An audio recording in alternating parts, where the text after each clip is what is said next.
அவர் நல்லவர், அவர் நல்லவர். அவர்கிட்ட எந்த பழுதும் இல்லை. அவர் உங்களுக்கு என்ன செய்வாரு?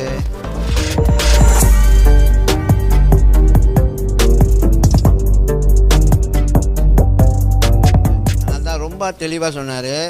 துன்மார்க்கராகிய நீங்களே, துன்மார்க்கராகிய நீங்களே. யாரை பார்த்து சொன்னாரு? யாரை பார்த்து சொன்னாரு? அப்பா அம்மார்களை பார்த்து சொல்கிறாரு. துன்மார்க்களாகிய நீங்களே உங்கள் பிள்ளைகள் அப்பத்தை கேட்கும்பொழுது கல்லை கொடுப்பீர்களோ, மீனை கேட்கும்பொழுது பாம்பு கொடுப்பீர்களோ? அப்போ துன்மார்க்கனாகிய அப்பாவே, துன்மார்க்கன்னு உள்ள அப்பாவே பிள்ளைங்களுக்கு நல்ல ஈவை கொடுக்கும்பொழுது அவர் நல்லவர், அவர் நல்லவர். அவர்கிட்ட எந்த பழுதும் இல்லை. அவர் உங்களுக்கு என்ன செய்வார்? அதனால்தான் பரத்திலேருந்து ஜோதிகினி பிதாத்திலேருந்து நன்மையான ஈவுகளும் பூர்ணமான வரங்களும், நன்மையான ஈவுகளும் பூர்ணமான வரம். அப்படின்னா எந்த ஒரு டிஃபெக்ட் இல்லாத ஆசீர்வாதம் தான் உங்களுக்கு. சில பேர் பாய்க்காத சட்டை, ஒரு மாதிரி வெளுத்து பண்ண சட்டைலாம் எடுத்து கொடுப்பாங்க டொனேஷனாக. அவர் உங்களுக்கு புதுசாக தான் கொடுப்பாரு.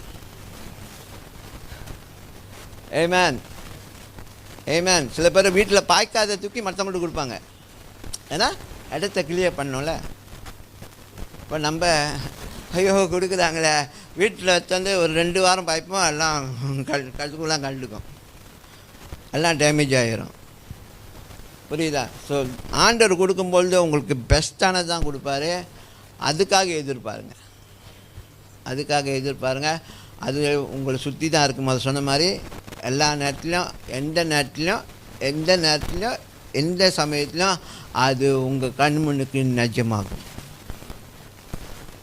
ஓகே, நம்புங்க. அதை நான் அதை நம்புவேன், நான் அதை பயிற்சி பண்ணுவேன்.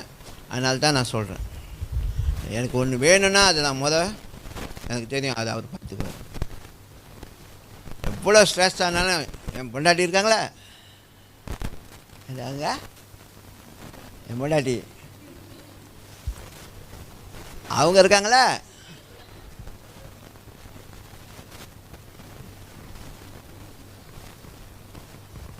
அவங்க நிற்பாங்க, ரெடியாக தான் நிற்பாங்க. ஆனால் தலை சுற்றி போயிடும். அடிக்கடி சொல்லுவேன், ரிலாக்ஸ் ரிலாக்ஸ், அவர் பார்த்துக்குவார். ஆமென். அவர் பார்த்துக்குவார். ஆமென்.